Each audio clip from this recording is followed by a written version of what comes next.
शेयरों की बात एक्सपर्ट्स के साथ। ये शेयर बाजार हमारे ही इतने क्यों गिर रहे हैं? हमारे मार्केट क्यों इतना गिर रहा है, उसका सबसे बड़ा रीजन जितना ग्रोथ पोटेंशियल आपको इंडिया में मिल रहा है उसका आधा भी अमेरिका में नहीं है। यूएस में डोनाल्ड ट्रंप का आना, मैं इसको बोलता हूं जैसे it is America's Modi movement. बाकी बाजार भी इमर्जिंग मार्केट्स के देखें तो वहाँ उतनी गिरावट नहीं है जितनी हमारे इंडियन मार्केट्स में देखने को मिल रही है। इसके रीजंस क्या हो सकते हैं? कोई ऐसे स्टॉक्स जो मेरे पास 8-8 10-10 साल से हैं, तो Sun Pharma, Lupin, Infosys, ITC, American citizens को तो एक बात ये भी इनकम टैक्स देने की जरूरत ही नहीं है, वो इन्वेस्ट करना शुरू कर देंगे। जिसका पोर्टफोलियो अब 20% डाउन है या 30% डाउन है, उसे करना क्या चाहिए? अभी इस टाइम मेरे लिए कन्विंस करना क्लाइंट्स को मुश्किल है कि आपको इस मार्केट में बिल्कुल पैसा डालना चाहिए, अग्रेसिवली डालना चाहिए। मार्केट ठीक है कि पैसा लगा दें तो सारा लगा दिया, अब मार्केट खराब है तो सारा निकाल लिया। हाउ डू यू आइडेंटिफाई कि सही क्या है, गलत क्या है? इसका शॉर्ट आंसर है मेरी बात सुननी चाहिए सिर्फ। नहीं, unfortunately investments are not exciting. लेकिन डिफेंस जैसे सेगमेंट में या रेलवे जैसे सेगमेंट में बहुत सारे लोग हैं जिन्होंने निवेश किया हुआ है। अगर उनके पोर्टफोलियो में ये शेयर है तो उन्हें क्या करना चाहिए? Investment is suppose to be boring. Investment बहुत जितना बोरिंग कर दोगे, उसको जितना बेकार कर दोगे, उतना पैसा बनेगा। पहले हम बोला करते थे सुनो सबकी, करो अपनी, ऐसे। अब मुझे तो ऐसा लगता है किसी की अब सुनो भी मत सबकी। मार्केट में पैसा कहाँ बनेगा, तो सबसे पहला तो आपको यही देखना चाहिए पहले पैसा कहाँ बना था। गोल्ड आपको एज ए हेज रखना चाहिए। खरीदा हुआ है और आपको डर लग रहा है क्या करना है, थोड़ा और खरीद लीजिए। लार्ज कैप्स को इतना देना है, स्मॉल कैप्स को इतना देना है, या कमोडिटी को इतना रखना है। So how do you decide that? अच्छा, एक स्टॉक जो जिससे आपको प्यार है, जिसको आप छोड़ते नहीं पोर्टफोलियो में से। तो मेरा फोन आजकल जैसे बज रहा है पैनिक की वजह से, हम ये SIP बंद कर दें या इसमें शुरू कर लें, हम ये बेच दें या मुझे पैसा चाहिए। जब ये सब होना शुरू हो जाए तो मुझे पता लग जाता है खरीदने का टाइम।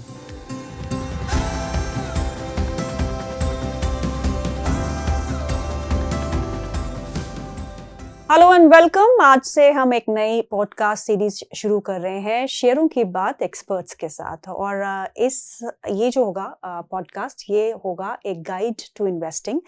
बहुत सारे लोग जो है आज की जो करेक्शन मार्केट्स में आ रही है उसके बाद बहुत परेशान हैं, पैनिक में हैं कि उनके पोर्टफोलियोज जो है वो नेगेटिव रिटर्न्स दे रहे हैं। बहुत सारे लोग ऐसे भी हैं जिनको एक साल पहले 100% से ज़्यादा प्रॉफिट हो रहा था, लेकिन अब नुकसान हो रहा है। तो वो ये मानते हैं कि हमें पोर्टफोलियो में क्या बदलाव करने चाहिए जो हम अपने रिस्क को कम कर पाए, अपने पोर्टफोलियो को जो करेक्शन हो रही है, जो वोलाटाइल ट्रेंड्स है, उससे बचा पाए। इस सब पे हम चर्चा करेंगे। और आज के हमारे खास मेहमान हमारे साथ जुड़ चुके हैं mister Rajat Sharma. He is founder of Sana securities. Rajat, thank you so much for taking out time. बहुत अच्छा है कि आप स्टूडियो में आए और आज हमारे निवेशकों को बताएंगे कि पोर्टफोलियोज को कैसे संभालना चाहिए। नहीं, thank you so much for having me Geetu. ज़रूर मैं अपनी तरफ से कोशिश करूंगा what ever I can add. आपने बहुत स्टार्टिंग बहुत अच्छी की दैट क्लाइंट्स आजकल इसलिए परेशान है कि जो पोर्टफोलियो पहले उनका 100% ऊपर था वो अब करीब 80% ऊपर है। 20% मार्केट गिरी, अगर स्मॉल कैप इंडेक्स गिरा और उनके स्मॉल कैप में थे तो 20% नीचे होगा। आई थिंक स्टार्ट यहीं से करते हैं। पहले तो आपको ये देखना पड़ेगा कि कौन सा इन्वेस्टर है जिसने कब इन्वेस्ट किया था और वहाँ से उसका पोर्टफोलियो कितना नीचे है। नेचुरली अगर किसी ने इन्वेस्ट किया था 6-8 महीने पहले तो उसका पोर्टफोलियो काफ़ी ब्लीड कर रहा होगा। 20 13-13.5% निफ्टी नीचे है, 22% निफ्टी स्मॉल कैप नीचे है और अराउंड 18% मिड कैप इंडेक्स नीचे है। तो डिपेंडिंग ऑन आपने कब खरीदे स्टॉक्स और कौन से खरीदे, उसके हिसाब से आपके पोर्टफोलियो पे इम्पैक्ट आएगा। बट अगर किसी ने आज से 1, 1.5, 2, 3 कितने भी टाइम पहले, 1 साल से ज़्यादा हो गया किसी को लिए हुए, तो उसका कोई पोर्टफोलियो इतना नेगेटिव नहीं होगा अनलेस उसने बहुत ही गलत स्टॉक्स लिए हुए। पहले तो सबके मन में एक ही बात है, ये शेयर बाजार हमारे ही इतने क्यों गिर रहे हैं? अगर आप पहले हमने यूएस रिसेशन की बात की, वहाँ ट्रम्प साहब आ गए हैं, डॉलर को संभाला है, तो मार्केट्स भी काफ़ी संभले हुए हैं। थोड़ी बहुत करेक्शन वहाँ पे भी देखने को मिली। यूरोप, जहाँ रिसेशन की बातें चल रही थी कि economy is not doing well at all, पर वहाँ के मार्केट्स जो है रिकॉर्ड हाई के आसपास कामकाज कर रहे हैं। अब चाइना के बाजारों को देख लीजिए, जिन्होंने अंडर परफॉर्म किया from last couple of years, इस साल वो अच्छा प्रदर्शन कर रहे हैं। वहीं अगर आप बाकी बाजार भी इमर्जिंग मार्केट्स के देखें तो वहाँ उतनी गिरावट नहीं है जितनी हमारे इंडियन मार्केट्स में देखने को मिल रही है। इसके रीजंस क्या हो सकते हैं? एक तो एफआई का आउटफ्लो 3 लाख करोड़ से ज़्यादा की अब इक्वाली वो पिछले 4-5 महीने में कर चुके हैं, उतनी ही ज़्यादा खरीदारी हमारे डीआईआईज़ ने की है, फिर भी मार्केट नहीं संभल रहा। तो कहीं न कहीं कुछ तो मिसमैच है। एक-एक करके आते हैं तीनों चीज़ों पे। देखिए मार्केट में सब कुछ कंपैरेटिव होता है। हमारे मार्केट क्यों इतना गिर रहा है उसका सबसे बड़ा रीज़न यही है क्योंकि हमारे ही मार्केट थे जो पहले बहुत ज़्यादा आउट परफॉर्म करे थे। चाइना के मार्केट अगर आप देखें 2017-18 से लेके उल्टा उससे पहले से भी देख लें, हैंग सेंग का इंडेक्स का आपको 15 साल का चार्ट उठा के देखिए, वहीं पे है जहाँ अब है। पिछले 1 डेढ़ साल में जो ये मूव किया है, वहीं पे थोड़ा बहुत मूव किया है। बाकी अगर आप देखें कंपैरेटिव बेसिस पे इंडियन मार्केट्स अगर पिछले 1 साल, 3 साल या 5 साल का भी आप चार्ट देखें, यूएस को हटा दें तो हमारा मार्केट अभी भी बाकी मार्केट से अच्छा ही परफॉर्म कर रहा है। सो इंडियन मार्केट और वर्ल्ड मार्केट्स जितने भी इमर्जिंग इकोनॉमीज हैं, उनका गिरने का सबसे बड़ी वजह यही है दैट यूएस में डोनाल्ड ट्रंप का आना, मैं इसको बोलता हूँ जैसे it is America's Modi movement. जैसे 2014 में हमारे देश में हुआ था जब mister Modi became with such a strong majority, बहुत अच्छी मेजॉरिटी के साथ आए थे और बहुत रिफॉर्म्स की उन्होंने बातें की थी, वहीं से मार्केट बाजार चलना शुरू हुआ था। तो जिस हिसाब से डोनाल्ड ट्रंप ने भी वहाँ बातें की हैं, सारा बिजनेस अमेरिका में ले आएंगे, टैरिफ्स लगा देंगे मैन्युफैक्चरिंग पे बाहर की ज़ोर। कंपनियों पे, हुँ। और अमेरिकन सिटीजन्स को तो एक बात ये भी है, इनकम टैक्स देने की ज़रूरत ही नहीं है, वो इन्वेस्ट करना शुरू कर देंगे।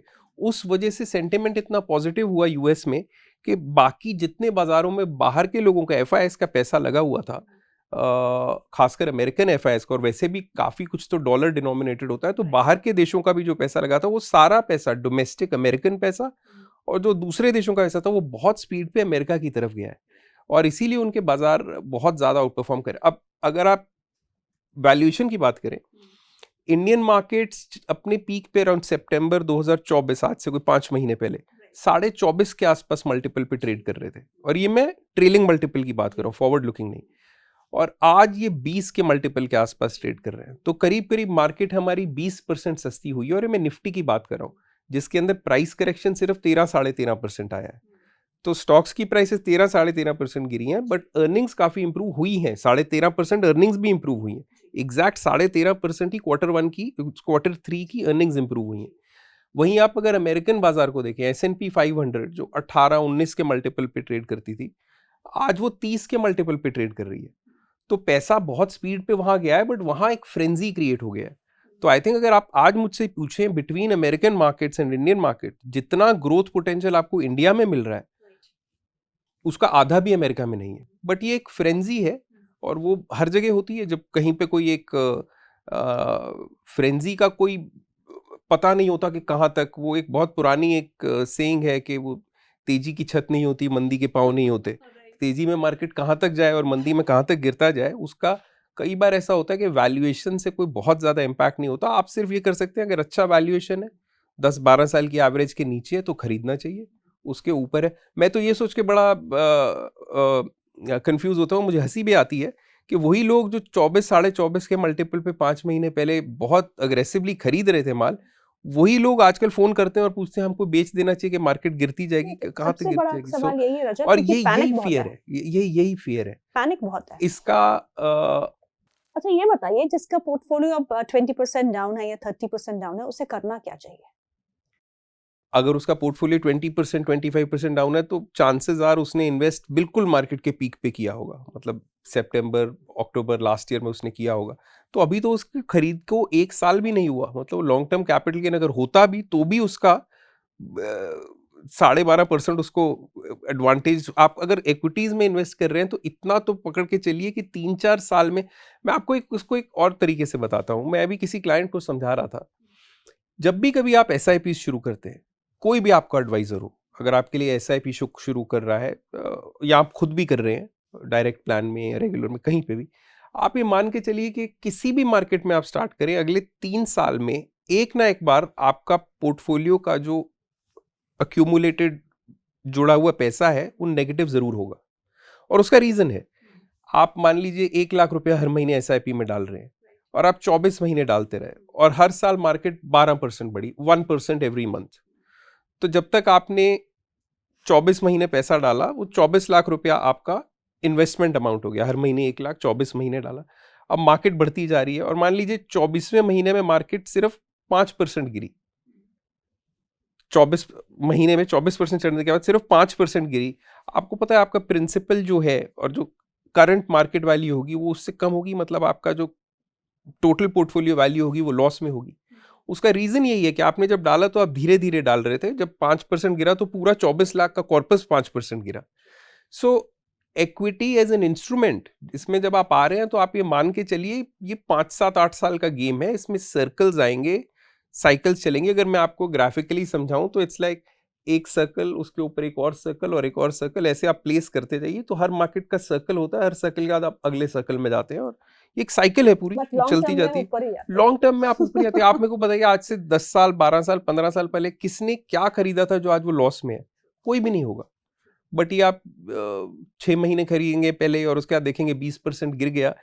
अभी इस टाइम मेरे लिए कन्विंस करना क्लाइंट्स को मुश्किल है कि आपको इस मार्केट में बिल्कुल पैसा डालना चाहिए, अग्रेसिवली डालना चाहिए। ये कन्विंस करना मेरे लिए 5 महीने पहले बहुत आसान था, और उस टाइम क्लाइंट्स को भी समझाना कि नहीं अभी मत डालो वो मुश्किल था। कैसे कैसे फंड्स आए, लोगों ने कैसी कैसी जगह इन्वेस्ट की, टूरिज्म, डिफेंस, पीएसयू अपनी पीक पे, और लोगों ने किया इन्वेस्ट। और आज ऐसे ऐसे सेक्टर्स हैं एफएमसीजी या कंजम्पशन या बैंकिंग जो इतने नीचे हैं, उनमें लोग नहीं करेंगे, फियर है, डर है। तो इसी से बाहर निकलना है, और वही सक्सेसफुल है जो इससे बाहर निकल के लंबे टाइम के लिए पैसा लगा के छोड़ सकता हूँ। यहाँ एक और सवाल आता है रजत कि जब आप प्रॉफिट्स में होते हैं तो आपको ग्रीड की वजह से आप कभी प्रॉफिट बुक नहीं करते। अगर आप 100% प्रॉफिट्स में थे, बहुत आज सवाल भी बहुत सारे आए थे कि हम 100% प्रॉफिट में थे 1 साल पहले और अब वही पोर्टफोलियो 20% नीचे दिखा रहा है। तो क्या प्रॉफिट वसूलना या प्रॉफिट को बुक करना एक आर्ट है, और ग्रीड से हटके हमको थोड़ा बहुत पार्शियल प्रॉफिट बुकिंग हमेशा समय-समय पे करनी चाहिए अगर आपके पास एक डिसेंट पोर्टफोलियो हो? ना, मेरा ये मानना है कि आपको अपने अगले 3 साल का प्लान बना के चलना चाहिए, 3 से 4 साल का प्लान, कि इसके अंदर, इस टाइम के अंदर मैं मार्केट से इतना पैसा निकालने की कोशिश करूंगा। मतलब मैं अपने पोर्टफोलियो को हमेशा, और हर क्लाइंट के लिए अलग हो सकता है, मैं अपने पोर्टफोलियो को हमेशा 70% इक्विटी में रखूंगा और 30% में किसी डेट इंस्ट्रूमेंट में रखूंगा। अब किसी साल अगर मार्केट बहुत ज़्यादा चली तो आपका वो 70% बढ़ के अराउंड 78-80% हो जाएगा, क्योंकि मार्केट में इक्विटी का कंपोनेंट ज़्यादा चल गया। तो उस टाइम वो 8-10% बेच के आप उसको फिक्स्ड इनकम की साइड ऐड कर सकते हो, और करना चाहिए, क्योंकि जो आपने मार्केट से, बाजार से निकाल लिया वही आपका प्रॉफिट है, बाकी तो सब नोशनल चल रहा है। ऑल्दो अगर किसी का बहुत ही लंबी अवधि का नजरिया हो, 10 12 15 साल, तो कभी भी अगर पोर्टफोलियो 10-15% गिर भी गया, जैसे अभी गिरा हुआ है, तो जहां पे था उससे बहुत ऊपर ही जाएगा। ये आप मान के चलिए, रूल है मार्केट का। कभी ये सिर्फ डर होता है कि नहीं जाएगा, वो जहां पे, मैं सबको बोलता हूं जिसने भी कोई अच्छे फंड लिए हुए हैं, अच्छे स्टॉक लिए हुए हैं, जहां से गिरा है उससे बहुत ऊपर जाएगा। अगर आप बेच ना दो, बेच दोगे तो बुक हो जाएगा। सो पेशेंस, एक्चुअली पेशेंस चाहिए इस मार्केट पेशेंस में। चाहिए, और दूसरा आपको एक रूल बनाना चाहिए कि आप, क्योंकि काफी बार लोग इसलिए भी नहीं बेचते जब मार्केट बहुत ऊपर होता है कि उनको ये नहीं पता होता कि बेच के करें क्या, बेचेंगे तो उसको कहाँ लेके जाएंगे। बट आई थिंक बेच के काफी फिक्स्ड इनकम इंस्ट्रूमेंट्स हैं, काफी ऐसी जगहें हैं जहां वो इन्वेस्ट करके रख सकते हैं, और जब मार्केट में नेक्स्ट डिप आए तो उसी को आप यूटिलाइज कर सकते हैं। प्रॉब्लम इज, एक अप्रोच होती है क्लाइंट की, all in all out approach. Market ठीक है, क्या पैसा लगा दें तो सारा लगा दिया, अब मार्केट खराब है तो सारा निकाल लिया। किसी भी मार्केट में 100% इक्विटी में होना या 100% इक्विटी के बाहर होना, मोस्ट ऑफ, अगेन मैं कह रहा हूँ, मोस्ट ऑफ द क्लाइंट्स के लिए सेंसिबल अप्रोच नहीं है। बहुत हाई नेटवर्थ क्लाइंट्स वगैरह के लिए वो ठीक है, क्योंकि वो लॉस में भी, अगर कुछ, किसी का अगर 100 करोड़ का पोर्टफोलियो है, वो लॉस में भी 2-4 करोड़ बेच देगा, उसको फर्क नहीं पड़ेगा। और किसी का ऐसा पोर्टफोलियो है कि उसको जरूरत पड़ी और उसको बेचना पड़े, तो इसलिए कभी भी all in all out approach रखना नहीं चाहिए। आजकल बहुत नॉइज़ है रजत। आप इंटरनेट पे जाएँगे, आपको 10 लोग ऐसे मिलेंगे जो बोलेंगे गिरते मार्केट में खरीदिए। 10 लोग ऐसे मिलेंगे बल्कि दूर रहिए, अभी तो मार्केट निफ्टी जो है 22,000 ते के नीचे भी जा सकती है। तो किसका सुनना है, किसका नहीं सुनना है? बिकॉज़ बहुत सारे जो नए इन्वेस्टर्स रजत आए हैं, वो इन्हीं से सीख के आए हैं। बिकॉज़ फाइनेंस के इन्फ्लुएंसर्स भी बहुत सारे हैं जो बोलते हैं कि आपको ये करना चाहिए। आप नेक्स्ट वीडियो पर जाते हैं तो वो बोलता है नहीं आपको ये करना चाहिए। तो बहुत कंफ्यूजन भी क्रिएटेड है और बहुत नॉइज़ भी है इस बाजार में। तो कैसे सेपरेट करना है नॉइज़ को फ्रॉम विज़डम, जो सही बात कर रहा हो और गलत बात? हाउ डू यू आइडेंटिफाई कि सही क्या है, गलत क्या है? ये एक्चुअली डिफिकल्ट भी है और बड़ा इंटरेस्टिंग। अब इसका शॉर्ट आंसर है, मेरी बात सुननी चाहिए सिर्फ। नहीं, एक्चुअली आपको अलाइन करना चाहिए अपने पोर्टफोलियो को उन एडवाइस की। आप बिल्कुल ठीक कह रहे हो, जो इंटरनेट पे आजकल मैं भी देखता हूँ। सी इंटरनेट इज वो एक बना हुआ ऐसे Knowledge आपको platform. वही दिखाएगा जो आप देखना चाहते हो। इफ यू सर्च, अगर आप गूगल पे देखोगे मार्केट और गिरेगी, तो आपको ऐसी चीजें दिखती रहेंगी, हाँ और गिरेगी, बहुत गिरेगी। यूट्यूब पे भी अगर आप सर्च करोगे कि अभी अच्छा है, करना चाहिए इन्वेस्ट, के नहीं करना चाहिए, कर देना चाहिए, तो बिल्कुल आपको उन्हीं लोगों के शोज दिखेंगे, हाँ करना चाहिए करना चाहिए। आज से 10 साल पहले भी हम टीवी शोज किया करते थे, तब सिर्फ टीवी एक मीडियम होता था जहाँ पे टू एन एक्सटेंट एक्सपर्ट्स नहीं तो कुछ ऐसे लोग जिनको मार्केट की नॉलेज थी वो जाते थे, बात करते थे। आजकल यूट्यूब पे मैं देखता हूँ कोई भी उठ के किसी भी चीज पे वीडियो बना रहा है, और उनका पूरा आइडिया वीडियो बनाने का नॉलेज इंपार्ट करना नहीं है। उनका पूरा आइडिया है क्लाइंट को एक्साइट करना, अपने शो के लिए व्यूअरशिप लेना, क्योंकि जहां व्यूज आएंगे वहीं पे उनका पैसा बनेगा। और किसी भी बात को एक्साइटिंग तरीके से कहने से वो लोग ज्यादा सुनते हैं। Unfortunately investments are not exciting. अगर आपको किसी भी चीज में एक्साइटमेंट आ रही है वगैरह, तो मतलब आप पैसा गवाओगे। Investment is suppose to be boring. Investment बहुत, जितना बोरिंग कर दोगे उसको, जितना बेकार कर दोगे, उतना पैसा बनेगा। बिकॉज आप पैसा डाल के छोड़ोगे लंबे टाइम के लिए अच्छी चीज करके, तो बनेगा। अगर आप रोज रोज कुछ देखोगे, रोज रोज कुछ सुनोगे, तो बनने के चांसेस कम है। हाँ, to come back to your question, मैं भी देखता हूँ आजकल यूट्यूब पे इतने सारे so called experts, YouTubers, video makers, content creators, वो सारे बात कर रहे हैं किसी किसी को। कुछ कुछ तो ऐसे हैं, मेरे ही एक इंस्टाग्राम पे एक वीडियो खुला जिसमें कोई एक बड़े इंटरेस्टिंग एक यूट्यूबर हैं जिनके काफ़ी व्यूज़ भी आते हैं। उन्होंने बोला दैट मार्केट अगले 1.5 से 2 साल गिर सकता है, और इसके लिए आपको अपनी SIPs बंद कर देनी चाहिए 2 साल के लिए, उसके बाद शुरू करना। अब अगर मार्केट अगले 1.5 से 2 साल गिर सकता है और मैं उनकी बात मान भी लूं, तो करना ये चाहिए कि अपने म्यूचुअल फंड का पोर्टफोलियो बेचना चाहिए जो उसमें एक्विटीज में इन्वेस्टेड है, और SIP का अमाउंट डबल या ट्रिपल कर देना चाहिए, क्योंकि आप नीचे नीचे खरीदते जाओगे। बट वो शायद SIPs बंद करवा के कुछ और खरीदवाना चाह रहे होंगे।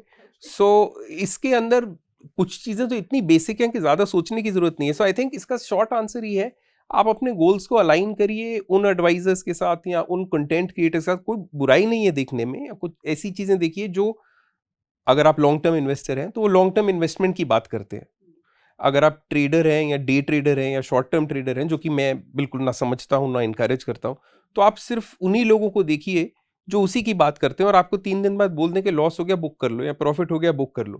क्योंकि अगर आप सुन रहे हो किसी लॉन्ग टर्म इन्वेस्टर को और उसके व्यू पे आप ट्रेड ले रहे हो कि अगले 3-4 महीने में या अगले 3-4 साल के लिए, 3-4 हफ्ते के लिए मैं ये स्टॉक खरीद लेता हूँ, उसको तो फर्क नहीं पड़ेगा। वो तो 2 साल 5 साल 10 साल के लिए लेके बैठा है, आपको तो अपनी पोजीशन काटनी पड़ेगी। तो यू हैव टू अलाइन, आप सिर्फ उन्हीं लोगों को सुनो, सबको मत सुनो। In fact there used to be a time जब पहले हम बोला करते थे सुनो सबकी, करो अपनी, ऐसे।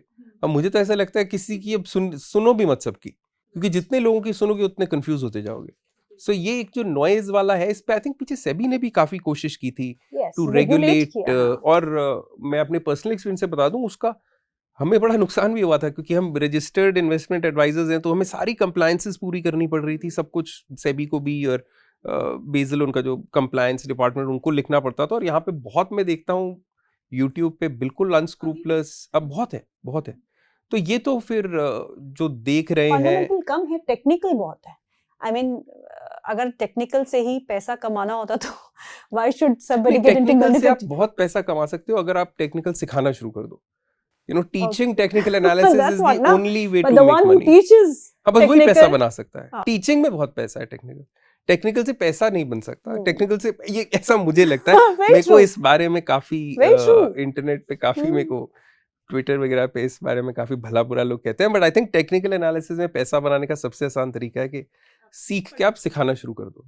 कोर्स की फीस में बहुत पैसा बनता है। बिकॉज इतना आसान नहीं है चार्ट्स को पढ़ना, इतना आसान नहीं हो सकता कि आप 4 रेखाएं खींचे और आप देखिए इसमें भी 2 स्कूल ऑफ थॉट्स हैं। इतना आसान नहीं हो सकता है या मुश्किल है, या दूसरा स्कूल ऑफ थॉट ऐसा कुछ है ही नहीं।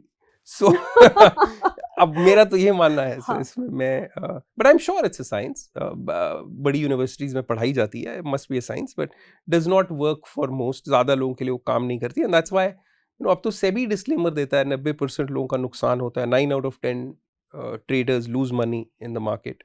सो ये स्टैट्स हैं, ये सेबी ने स्टैटिस्टिक्स दी हैं। 10 में से 9 लोगों को नुकसान होता है। और उसका रीजन है, एक्चुअली मैं बताता हूं क्यों। आप कितने ही डिसिप्लिन से कर लो, anything which you do every day, कोई भी चीज अगर आप रोज रोज करोगे तो इसका मतलब आपको उस चीज की आदत हो गई है। एंड जहां किसी चीज की आदत हो जाए और जिसमें पैसा भी इन्वॉल्व हो, then there is a streak of gambling in it. And जहां किसी चीज में गैम्बलिंग आ गई, तो गैम्बलिंग का तो असूल है आदमी तब तक करेगा जब तक हारेगा नहीं। तो वो गैम्बलिंग वाली स्टार्ट हो गई अगर साइकिल, वो चाहे आपकी इन्वेस्टिंग में, शॉर्ट टर्म ट्रेडिंग में, इंट्राडे ट्रेडिंग में, किसी में भी हो गई, और आप तब तक कर रहे हो जब तक हारोगे नहीं, तो फिर तो दिक्कत है। हमने बहुत समय से मार्केट ट्रैक किया है, लाइक 25 इयर्स प्लस, और हाँ, बहुत सारे डाउन साइकिल्स, करेक्शंस हम देख चुके हैं रजत। और हमेशा ये देखा गया है कि जो करेक्शंस होती है, जो सेक्टर्स उस करेक्शन से पहले अच्छा परफॉर्म कर रहे होते हैं, उस करेक्शन के बाद सेक्टर रोटेशन होती है। ज़रूरी नहीं है कि जो सेक्टर पहले रैली में चले हो वो करेक्शन के बाद फिर से चलना शुरू करे। So it is mostly scene कि वो सेक्टर्स 2-3 साल के लिए पॉज कर जाते हैं और नए सेक्टर्स उभर के आते हैं। जो अब रीसेंट करेक्शन हमने देखी है बाजारों में, इसको देखते हुए आपको क्या लगता है? Any new themes, new sectors जो आपको लगता है कि अब उभरने चाहिए यहाँ से, या फिर उनमें एक अच्छा अप मूव मोमेंटम बन सकता है अगले आने वाले 2 से 3 सालों के लिए? इसमें दोनों चीजें हैं। फर्स्ट एंड क्लियरली जो मैंने देखा है कि जब भी मार्केट वापस रिवाइव करेगी, फर्स्ट ऑफ ऑल मैं इसमें एक डिस्क्लोजर दे दूं, मुझे ऐसा लगता है हम इस टाइम मार्केट में इन्वेस्ट करना शुरू कर रहे हैं। हम काफ़ी टाइम से काफ़ी कैश पे थे, और ये बात मैंने पब्लिकली काफ़ी ट्विटर पे हर जगह बोली भी है। अब हम अराउंड अपने पोर्टफोलियो में 70% तक इक्विटीज़ कर रहे हैं, which we are in the process of doing. अभी भी हमने किया नहीं, बट आई थिंक जो सेक्टर्स रिवाइव करेंगे वो सेक्टर्स होंगे जो इस रैली में, पिछले 2-3 साल की रैली में ज़्यादा चले नहीं थे, बट पहले उन्होंने बहुत पैसा बनाया। So you know, if you want to see कि मार्केट में पैसा कहाँ बनेगा, तो सबसे पहला तो आपको यही देखना चाहिए पहले पैसा कहाँ बना था। वो सेक्टर्स, वो स्टॉक्स जो कहीं जाने वाले नहीं है, मार्केट में ही रहने वाले हैं। तो 2 क्लियर थीम्स जो आप आइडेंटिफाई कर सकते हैं, क्लियरली देख सकते हैं, जिसमें पैसा नहीं बना पिछले 3-4 साल में। एक तो है कंजम्पशन, और दूसरा बैंकिंग, पर्टिकुलरली प्राइवेट बैंकिंग। और ये 2 सेक्टर्स हैं जहाँ पे पैसा बनने वाला है। इसके सिवाय न्यू एज कंपनीज हैं बहुत, जिनके बिजनेस मॉडल्स मुझे बहुत पसंद हैं, but for whatever reason वो बहुत ही एक्सपेंसिव वैल्यूएशन पे हैं।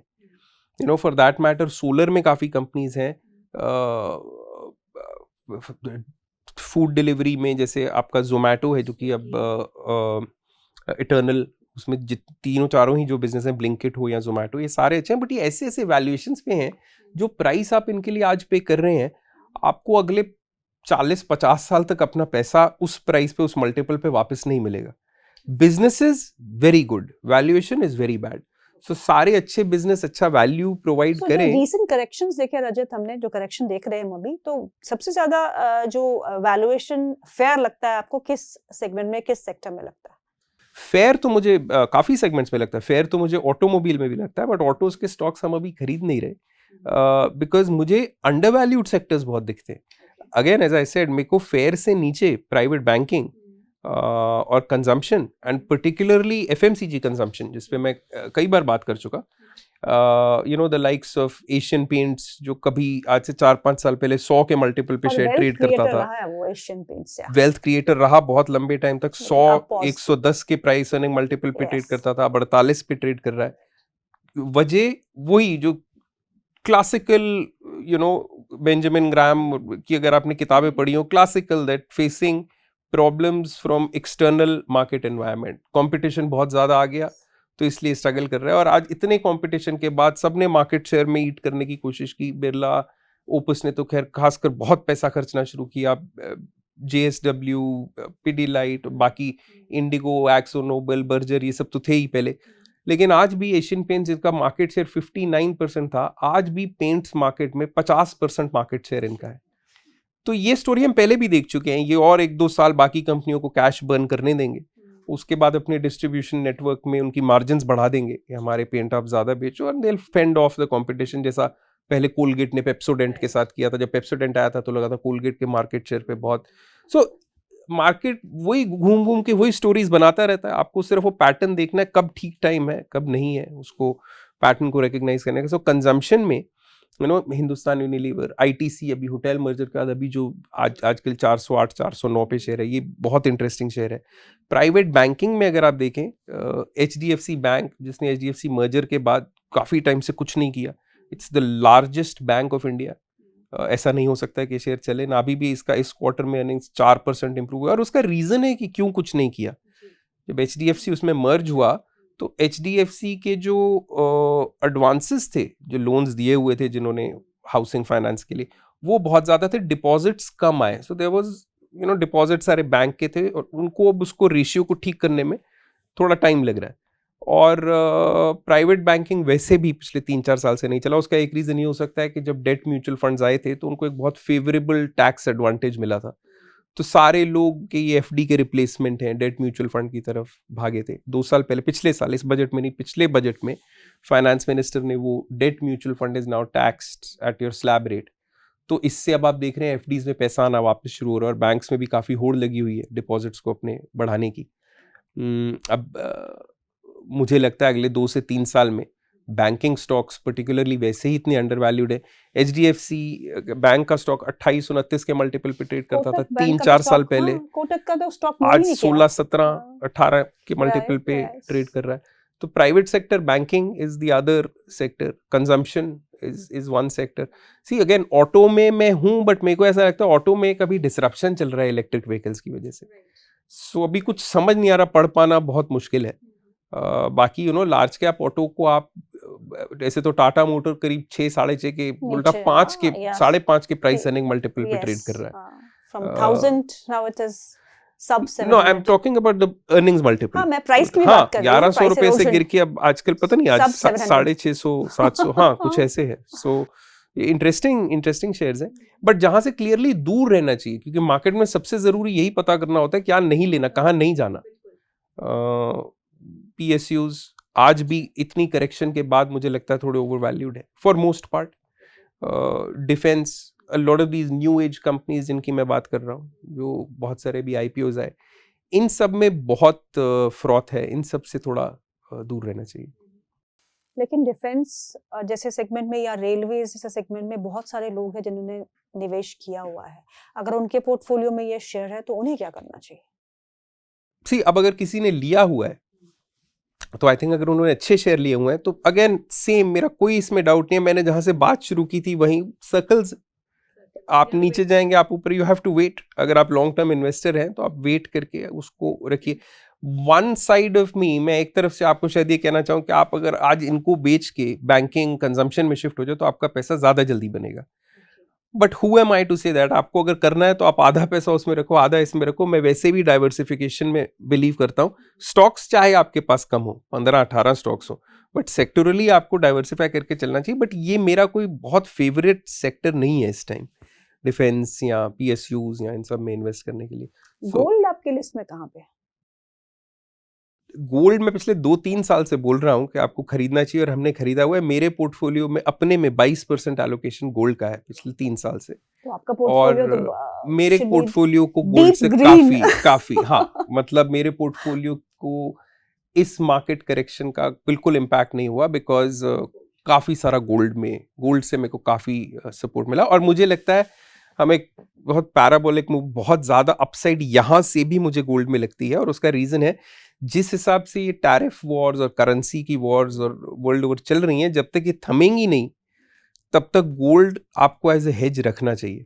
क्योंकि इसका जो अमेरिका के टैरिफ्स हैं और जो करेंसीज की बात हो रही है कि ब्रिक्स अपना करेंसी करेगा या नहीं, जब तक ये चीजें सेटल डाउन नहीं होती, जिसमें हो सकता है अगले 2-1 महीने 3 महीने और लग जाए। तो होगा नहीं जब तक ट्रम्प यहाँ पे है। नहीं, ऐसा नहीं है। आई थिंक ये फ्रेंजी है। अगले 2-3 महीने में ऐसी बहुत सी चीजें आई और चली गई, oil prices, Covid, tariffs, slow down in China, ये टाइम टू टाइम होता रहता है। बट ये 2-3 महीने से मार्केट में खराब कुछ नहीं हुआ, कोई ऐसा इवेंट नहीं हुआ या कोई ऐसा ब्लैक स्वॉन चीज नहीं हुई जिसकी वजह से प्राइसेस इतनी गिर रही हैं। ये टैरिफ थोड़ा मुझे ऐसा लगता है हम कहीं ना कहीं बॉटम के पास है ओवरऑल मार्केट में। एलोकेशन क्या होना चाहिए? How much in large caps, how much in small and mid caps? Because जब गिरते हैं, जब बाजार गिरता है तो मिड कैप्स और स्मॉल कैप्स चाहे वो फॉलो करते हो लार्ज कैप्स को, पर गिरते बहुत तेजी से हैं। ये एक्चुअली बहुत इंटरेस्टिंग आपने क्वेश्चन पूछा, क्योंकि यही क्वेश्चन क्लाइंट्स तो हमसे नहीं पूछ रहे, बट फिर भी हम अपने क्लाइंट्स के लिए आपस में ही बात करके जब उनका पोर्टफोलियो एलोकेट करते हैं, तो हमारा इंटरनली भी जो मैं अपने जूनियर्स एसोसिएट्स के साथ बात करता हूँ, उसमें हम इस पे काफ़ी फोकस कर रहे हैं. See Geetu, my view is there are two things that are happening in the market at the same time. एक ही टाइम पे दो चीज़ें हो रही हैं. एक, DIIs पैसा लगा रहे हैं और FIs पैसा विड्रॉ करते जा रहे हैं. इन जनरल FIs का जो बिकवाली होती है, FIs का जो विड्रॉल होता है, वो ज़्यादा लार्ज कैप से होता है.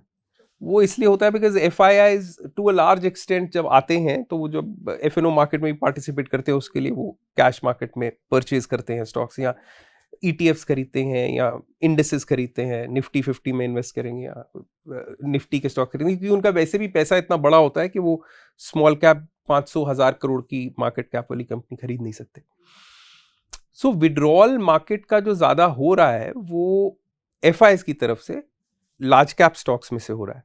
और जो DIIs का पैसा लग रहा है, जो डोमेस्टिक इंस्टीट्यूशंस का, वो जनरली रिटेल और DIIs का अभी पूरी स्टोरी जो हमारी है म्यूचुअल फंड इंडस्ट्री के अराउंड चल रही है. और लोगों ने, खासकर रिटेल ने जो पैसा डालना शुरू किया पिछले 3-4 साल में, जो SIPs भी शुरू की, वो small cap mid cap, small cap mid cap, because एक स्टोरी बेची गई थी, विच इज करेक्ट, ठीक है वो, कि over 10 year 15 year period mid cap और लार्ज कैप आउट परफॉर्म करते हैं. वो बात बिल्कुल ठीक है. लेकिन जो कांस्टेंट फ्लो आ रहा है वो mid cap and small cap funds में आ रहा है. अब लोगों ने शिफ्ट करना शुरू किया है, रिटेल ने, जो लार्ज कैप की तरफ जा रहे हैं, जो कि बिल्कुल ठीक है करना, बिकॉज इतना फर्क है वैल्यूएशंस में मिड एंड स्मॉल कैप की और लार्ज कैप की. अब तो खैर गिरावट के बाद, जैसे मैंने बोला, 22-23% स्मॉल कैप इंडेक्स, तो वो थोड़ा कम हो गया, बट ये होना था, कभी ना कभी ये होना था. तो जब भी FIs वापस आते हैं, FIs हमेशा के लिए इंडिया को इग्नोर नहीं करने वाले, जब भी वापस आते हैं, अगर रुपी थोड़ा स्ट्रांग होता है, जब भी वो वापस आते हैं, और जैसे ये फ्रेंजी US में खत्म होती है, तो फिर वापस वहीं लार्ज कैप और उन्हीं स्पेसेस में खरीदना शुरू करेंगे जहाँ वैसे ही बहुत अंडर वैल्यूएशन है. तो आई थिंक कैसे भी आप देखो, large caps are undervalued and mid and small caps अभी भी बहुत ओवर वैल्यूड है. और हम उस दिन एक स्टडी कर रहे थे, I don't know if I can share this, इस पे मैं समझा सकूंगा या नहीं, but we were looking at the largest small cap fund, which is Nippon India small cap fund. Beautiful fund, बहुत अच्छा फंड है, बहुत अच्छी रिटर्न्स दी ओवर द ईयर्स, परफॉर्मेंस भी बहुत अच्छी रही है, और अभी भी बहुत अच्छा फंड है, बहुत अच्छी फंड मैनेजमेंट टीम है, बहुत डाइवर्सिफाइड है.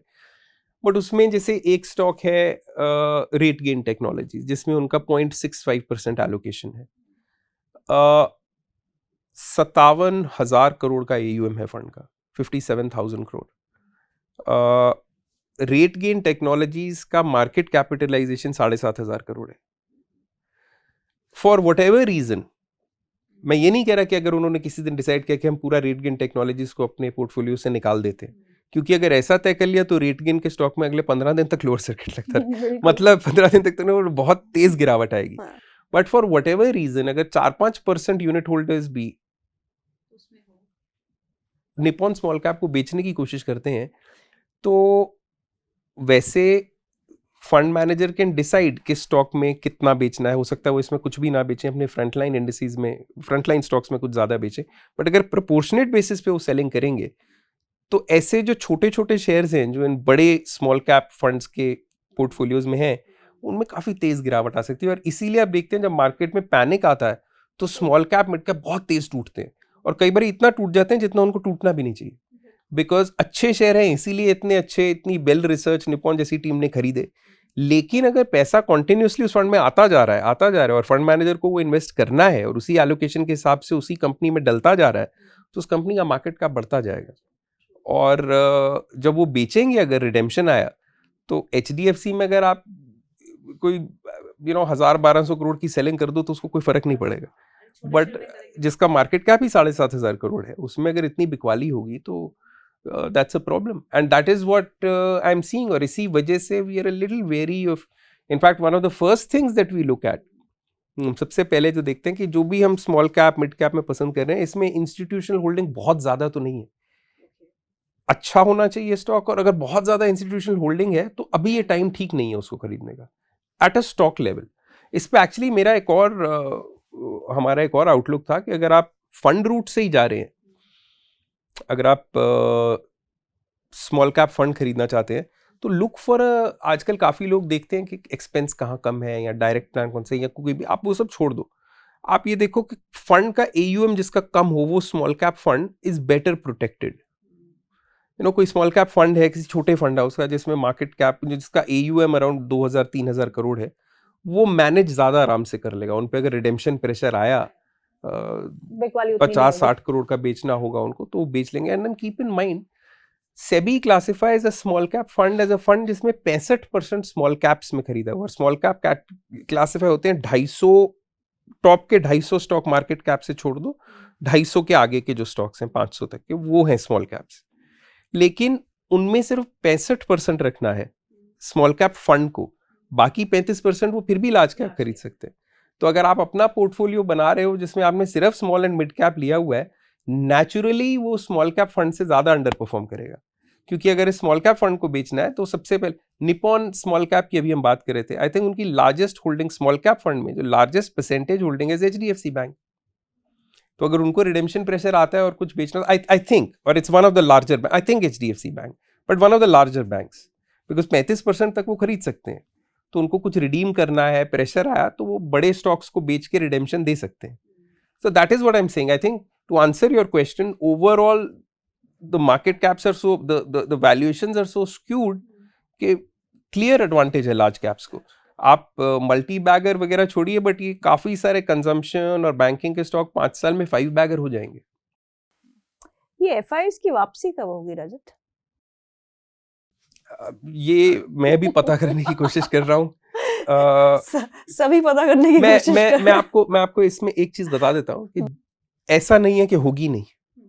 Naturally, they cannot ignore India. It is the fastest growing economy and काफी लंबे टाइम तक India will remain the fastest growing economy, large economy. Top 5 में हम आते हैं, टॉप 3 में हम आ ही जाएंगे ओवर टाइम, और उसमें we are the fastest growing large economy. It cannot be ignored. वापसी तो होगी। जब होगी तो बहुत अग्रेसिवली होगी। जब FIs का पैसा लगना शुरू होगा मार्केट में, तो इतनी तेज लगना, और मुझे लगता है द टाइम इज नियर। अगले हफ्ते, 2 हफ्ते नहीं तो महीना, 2 महीना, मैं उससे ज्यादा नहीं दे रहा इसको, may be towards the second half of this year. पर जब भी होगी बहुत अग्रेसिव बाइंग आएगी। हो सकता है तब तक निफ्टी या सेंसेक्स थोड़ा और करेक्ट हो जाए। अगर आपने खरीदा हुआ है और आपको डर लग रहा है क्या करना है, थोड़ा और खरीद लीजिए। मतलब मैं बेचने की सलाह नहीं दे सकता, क्योंकि हाँ ये है, अगर आपको कैश की जरूरत नहीं है और आप डर के बेच रहे हो, वो बिल्कुल मत करो। बिकॉज जब भी होगी FIs की वापसी, it would be very sharp and very fast. May be government की तरफ से कोई पॉलिसीज में चेंज आए जिसकी वजह से वो ज्यादा अट्रैक्ट हो। Maybe RBI sells more dollar की, रुपये की प्राइस थोड़ी स्टेबलाइज होनी चाहिए, थोड़ा नीचे आना चाहिए। पर ये होगा, जब भी होगा स्टेबलाइज हो जाए एक बारी करेंसीज, तो ये मेरा ये व्यू बहुत स्ट्रांग है कि it would be very very fast. Because if you consider markets US के बाहर, तो इंडिया जितनी अच्छी अपॉर्चुनिटी शायद ही कोई और मार्केट आपको दे रही है। ठीक है, आपके पास 3 ऑप्शंस हैं, equities, bonds and commodities like gold and silver. तो आपका वेटेज कैसे डिसाइड करेंगे आप? और जैसे आप अपने पोर्टफोलियोज में वेटेज कैसे डिसाइड करते हैं कि इसको लार्ज कैप्स को इतना देना है, स्मॉल कैप्स को इतना देना है, या कमोडिटी को इतना रखना है? So how do you decide that? See we have a number मेरे दिमाग में। जैसे अभी मैंने आपको बोला था, मैं अराउंड 70% तक एक्विटीज में लेके जा रहा हूँ, जो कि मेरे अपने ही पोर्टफोलियो में 22% के करीब प्रेशियस मेटल्स, सिर्फ gold mainly. For any investor, मैं अपना नहीं, मैं सबके हिसाब से बताता हूँ, you have to start with a number कि मैं कितना एक्विटीज रखना चाहता हूँ in what kind of market environment. अभी जहां मार्केट है, for a conservative to aggressive investor, not a very aggressive, conservative to aggressive investor, ये अप्रोच ठीक है। 70% तक आपको इक्विटीज में रखना चाहिए। Now within that the allocation, as I said, इस टाइम पे हम लार्ज कैप्स में ज्यादा फोकस्ड हैं। फॉर मोस्ट पार्ट हमारे पोर्टफोलियो में है ही सिर्फ लार्ज कैप्स। आई थिंक अराउंड 55-60% के करीब लार्ज कैप्स होंगे, और वो भी these are mega large cap stocks, the top 25 stocks of the Nifty, और stocks outside of Nifty, but purely उनका क्योंकि फ्री फ्लोट ज्यादा नहीं है इसलिए वो निफ्टी में नहीं है। सो लार्ज कैप स्टॉक्स में हमारी होल्डिंग्स इस टाइम ज्यादा है, और मिड एंड स्मॉल में we'll wait. We have a clear preferences. Stocks हैं जो हमें पसंद है, बट इन वैल्यूएशंस पे पसंद नहीं है। अच्छा, एक स्टॉक जो जिससे आपको प्यार है, जिसको आप छोड़ते नहीं पोर्टफोलियो में से? मैं ऐसा कोई स्टॉक नहीं, मेरे पास ऐसे स्टॉक्स बहुत हैं जो मैंने बहुत टाइम से खरीदे हुए हैं, और कुछ ऐसे भी हैं जो मैंने आई वाज लकी, जिनको मैंने बहुत ही बॉटम पे खरीद लिया था। और again this is all public knowledge. काफ़ी लोग मेरे को इसमें क्वेश्चन करते हैं जो कि मैंने बेचे नहीं। लूपिन इज़ वन स्टॉक जो मैंने 650-700 पे 2.5 साल पहले 2 साल पहले खरीदा था, आज वो 2000 रुपये का हो गया, पर मैंने उसको बेचा नहीं है। एक्चुअली ये गलती बहुत इन्वेस्टर्स करते हैं। जी, प्यार हो जाता है स्टॉक से, उसको पोर्टफोलियो में ही रखते हैं, नहीं, राइट? उल्टी गलती ज़्यादा करते हैं। Stocks that are doing well for you, stocks जो बहुत अच्छा कर रहे हैं आपके पोर्टफोलियो में, उन्हें नहीं बेचना चाहिए। स्टॉक्स जो 2-3 साल से परफॉर्म नहीं किया आपकी एक्सपेक्टेशन के, उन्हें बेचना चाहिए। बेचना नहीं चाहिए, उनको क्वेश्चन करना चाहिए कि ये क्यों नहीं चल रहे। चांसेस आर कि अगर कोई स्टॉक्स हैं जो चलना शुरू हो गए और चल रहे हैं, people sell it too early. चलो लूपिन की बात करते हैं, 650 रुपए का शेयर बहुत ही तेज 2 साल में 2100, 2200, 2300, 2400, और ये 1200 हुआ, 1400 हुआ, 1600 हुआ। मैंने नहीं बेचा, मैंने अभी भी नहीं बेचा। अभी 2400 से गिर के आज 1900 भी आप 2000 के आसपास है, मैं अभी भी नहीं बेच रहा हूँ, बिकॉज मुझे इस कंपनी का फ्यूचर बहुत ब्राइट लगता है। और Laurus lab is the other one, similar kind of business, वो खैर मिड कैप में है। तो इन स्टॉक्स को मैं नहीं बेच रहा हूँ। मैंने कुछ ऐसे स्टॉक्स बेचे हैं अपने पोर्टफोलियो में जो मैंने ऊपर खरीदे थे, वहां से 20-25% नीचे हो गए। To give you an example, एक स्मॉल कैप था वैस्कॉन इंजीनियरिंग, वो मुझको कुछ टाइम बाद लगा कि नहीं, ये मेरे थीसिस पे ये चल नहीं रहा है, मैनेजमेंट की कमेंट्री भी थोड़ी बदल रही है, तो उन स्टॉक्स को मैंने बेचा। और इन्वेस्टर्स क्या करते हैं, जो चल रहे होंगे उनको बेच के उसका प्रॉफिट लेके जो स्टॉक नीचे है उसमें एवरेज कर लेंगे। That's like throwing good money after bad. Chances आप इसका उल्टा करो, जो चल रहे हैं उनमें और खरीदारी करो, और जो नहीं चल रहे उनको एटलीस्ट क्वेश्चन करो कि 3 साल में क्यों नहीं चल रहा। इसका कोई ऐसा कोई फुल प्रूफ रूल नहीं है, तो चांसेस आर आपको वजह मिलेगी। बिकॉज बहुत सारे लोग ऐसे कह रहे हैं कि this is the right time to reshuffle your portfolio, जो नहीं चल रहा उसको डंप कर दो, निकाल दो, जंक जो तुम्हारा ब्लाइंडली नहीं, बट हाँ, दे आर वर्थ कंसिडरिंग कि क्यों नहीं चले। लार्ज कैप्स में मेरे पास ऐसे काफी स्टॉक्स हैं, मुझे इनसे प्यार व्यार कोई नहीं है, लेकिन मैंने बहुत सालों से नहीं बेचे। ITC, Infosys, lupin for that matter. 2 stock है, एचडीएफसी बैंक और एशियन पेंट, जो मैंने अभी खरीदे। इससे पहले मैंने कभी नहीं खरीदे थे, पिछले 15-20 साल में मेरे पास ये कभी नहीं थे, मैंने अब इनको खरीदना शुरू किया। सो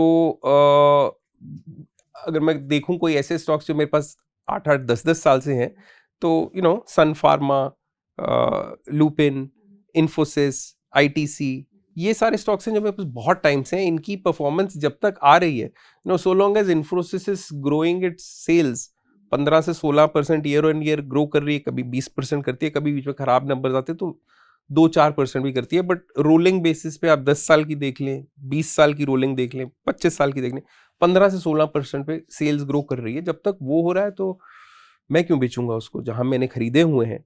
मेरे को तो डिविडेंड ही बहुत अच्छा आ जाता है इन स्टॉक्स में। तो और यही गेम है। अगर आप अच्छे स्टॉक्स को 5-7 साल रख लेंगे, चांसेस आर आप नहीं बेचेंगे उसके बाद। जी, चलिए एक आखिरी सवाल पूछ लेती हूँ, क्योंकि बहुत ये सिचुएशन ऐसी है, बहुत सारे लोग जो है कोविड के बाद से शेयर बाजार में जुड़े हैं, और ये पहली ऐसी मेजर करेक्शन है जो करेक्शन है, क्योंकि हमने देखा बीच में बहुत बार मार्केट्स फिसले लेकिन रिकवर किए और ऑल टाइम हाई निफ्टी ने टच किया। पर ये जो करेक्शन है पिछले 5 महीने तक एक्सटेंड हुई और अभी भी चल रही है। और बहुत सारे लोग जो ये पूछते हैं कि क्योंकि जो पुराने लोग हैं शेयर बाजार में, उनसे जानना चाहते हैं कि एक बड़ी मिस्टेक जो उन्होंने की हो पिछले 25 साल में या 20 साल में जो उनका करियर मार्केट में रहा है, और जो एक बड़ी लर्निंग जो है वो उनके साथ शेयर करें जो अभी इससे जूझ रहे हैं। नहीं, लर्निंग बिल्कुल यही है दैट पैनिक नहीं करना, बिकॉज मार्केट में द होल रीजन जिसकी वजह से लोगों का ज्यादा नुकसान होता है, there are 2 reasons always, greed and fear. जब बहुत ज्यादा लोग खरीद रहे हो, जब आपको चारों तरफ स्टॉक्स की बात सुनाई दे रही हो, मेरा ये टेस्ट है कि जब लोग मेरे को एक्सप्लेन करने लग जाएं कि ये स्टॉक अच्छा है या ये स्टॉक खराब है, और सारे लोग मेरे को एक्सप्लेन करने लग जाएं, तो मैं बाइंग करनी बंद कर देता हूँ। ट्रू। और मुझे याद है कि आपने कहा था, हाँ, ये शायद हमारी पहले भी 6-7 महीने पहले आपने कहा हाँ, था हाँ, कि बिल्कुल ऐसा, आई थिंक दिवाली के आसपास की ये बात है, और मैंने बोला था वीर सिटिंग ऑन करेक्ट, मेरे को याद है, क्योंकि उस टाइम बिल्कुल एक ऐसा माहौल था दैट मुझे ऐसा लगता था कि अगर मैं किसी क्लाइंट को क्या किसी दोस्त को भी समझाने की कोशिश करूं कि ये स्टॉक इसलिए नहीं, मुझे जनरली लोग चुप करा देते थे कि नहीं तुम्हें नहीं पता, तो मुझे लगता था कि मुझे नहीं पता, मेरे को अब बंद कर देना चाहिए। और जब आपको लगे कि आसपास लोग बार बार आपको see as an advisor it's easy, क्योंकि मेरा फोन जिन वजहों से बजता है उससे मुझे सेंटिमेंट समझ में आने लग जाता है। तो मेरा फोन आजकल जैसे बज रहा है पैनिक की वजह से, हम ये SIP बंद कर दें या इसमें शुरू कर लें, हम ये बेच दें या मुझे पैसा चाहिए, जब ये सब होना शुरू हो जाए तो मुझे पता लग जाता है खरीदने का टाइम है। और जब so I think as an investor one of the best ways to जज एंड गेज द मार्केट, कोई भी पुराना आपको इन्वेस्टर बताएगा, आप आसपास देखो, अगर लोग डरे हुए हैं तो इसका मतलब अच्छा टाइम है, अगर आप खुद बहुत डरे हुए हो तो बहुत ही अच्छा टाइम है सो खरीदने का। हाँ। और अगर आपको लग रहा है कि हाँ ये रह गया, ये मिस हो जाएगा और ऊपर हो गया, जिस दिन आपको लगे देखा और ऊपर हो गया शेयर, देखा और ऊपर हो गया, क्योंकि ये तो प्रोजेक्ट करना मुश्किल है कि होगा कि नहीं, जिस दिन आप ये देखने लगे कल नीचे था ले लेना चाहिए था, अच्छा वो नहीं लिया, और जिस दिन ये लगने लगे कि नीचे हो गया अब क्या होगा वगैरह, तो आप खरीदना शुरू कर दो।